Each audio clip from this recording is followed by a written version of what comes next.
America के विदेश मंत्रालय ने पहली बार दुनिया भर में भ्रष्टाचार से लड़ने वाले 12 साहसी लोगों की एक लिस्ट जारी की है। इराक, लीबिया, यूक्रेन जैसे देशों से दुनिया के 12 लोगों को बाइडेन ने पहली बार अंतर्राष्ट्रीय भ्रष्टाचार रोधी चैंपियंस अवार्ड दिए हैं।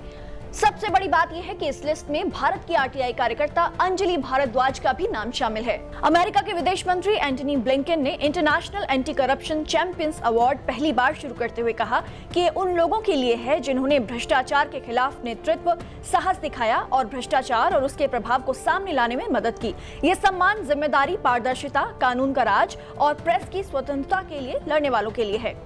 अंजलि भारद्वाज के ट्विटर अकाउंट पर लिखा है कि जानकारी का अधिकार जीने के अधिकार के बराबर है। अमेरिका का विदेश मंत्रालय कहता है कि 48 साल की अंजलि ने 2 दशकों से ज्यादा समय से भारत में सूचना के अधिकार आंदोलन में सक्रिय भूमिका निभाई है। अंजलि सतर्क नागरिक संगठन की फाउंडर हैं। ये संगठन पारदर्शिता पर काम करता है। अंजलि भारत में national campaign for people's right to information की सह संयोजक भी हैं। इसी संस्था के प्रयासों के चलते भारत में 2005 में सूचना का अधिकार कानून आया था।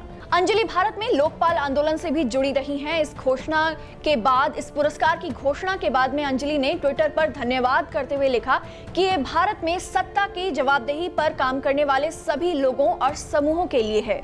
अंजलि बहुत अच्छी वक्ता हैं और अभिव्यक्ति की आजादी को लेकर भी मुखर रहती हैं।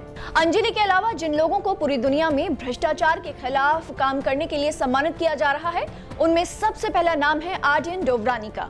एक जज के तौर पर अल्बानिया के जुडिशियल सिस्टम में सुधारों के लिए इन्हें ये अवार्ड दिया गया है। आर्डियन डोवरानी ने न्यायिक तंत्र पर राजनीतिक और आपराधिक प्रभाव को कम करने का एक तंत्र बनाया। इसके बाद 2016 में अल्बानिया के संविधान में बदलाव हुए थे।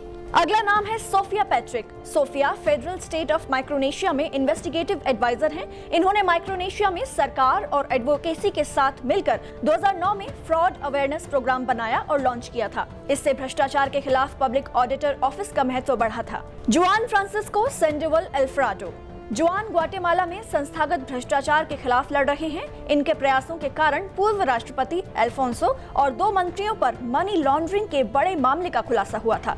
इब्राहिमा कालिल गोयल गिनिया के Ibrahima organization for positive change के को-फाउंडर हैं।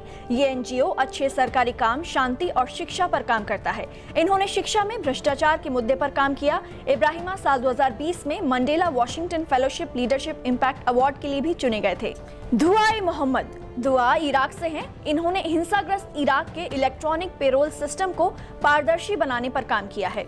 इस सूची में अगला नाम है मुस्तफा सनाअल्लाह का। मुस्तफा अब्दुल्ला सनाअल्लाह लीबिया के नेशनल ऑयल कॉर्पोरेशन के चेयरमैन हैं। लीबिया के प्राकृतिक संसाधनों को भ्रष्टाचार से बचाने में इन्होंने बड़ी भूमिका निभाई है। भ्रष्टाचार के खिलाफ अगले सिपाही हैं विक्टर सोटो। विक्टर फिलीपींस के युवा मेयर हैं और फिलीपींस की नई राजनीतिक पीढ़ी में चुनाव भ्रष्टाचार विरोधी खेमे का नेतृत्व करते हैं। दुनिया भर में भ्रष्टाचार के खिलाफ अपने साहसिक कारनामों के लिए अगला नाम आता है फ्रांसिस बेन कैफला का। फ्रांसिस ने सिएरा लियोन के एंटी करप्शन कमीशन में बड़ी भूमिका निभाई है। इनकी अगुवाई में सिएरा लियोन की राजनीति साफ हो रही है। भ्रष्टाचार विरोधी मुहिम के सिपाहियों की इस सूची का आखिरी नाम है रुस्लान। रुस्लान यूक्रेन में हजारों वकीलों में भ्रष्ट तौर तरीकों को दूर करने में मदद कर रहे हैं। कई हमलों के बाद भी रुस्लान रेयाबोशाप्का ने यूक्रेन के प्रोसिक्यूटर जनरल के ऑफिस की स्वतंत्रता को स्थापित किया और लीगल फ्रेमवर्क बनाने में मदद की। अमेरिका का कहना है कि भ्रष्टाचार एक अंतर्राष्ट्रीय समस्या है। पूरी दुनिया में हर साल $1 ट्रिलियन की घूस दी जाती है और $2.5 ट्रिलियन से ज्यादा भ्रष्टाचार के जरिए चुरा लिए जाते हैं।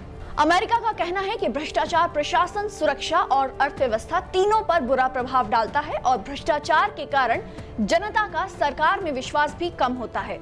साथ ही बाइडेन प्रशासन का कहना है कि विकासशील देशों के लिए भ्रष्टाचार पैरों में पड़ी उस बेड़ी की तरह है जो उन्हें आगे बढ़ने से रोक रही है। विकासशील देशों में उनके विकास के लिए दी जाने वाली आधिकारिक सहायता का लगभग 10 गुना भ्रष्टाचार में ही बर्बाद हो जाता है। आपको बता दें कि अमेरिका विदेशी घूस की अपराध के तौर पर पहचान करने वाला पूरी दुनिया में पहला देश था।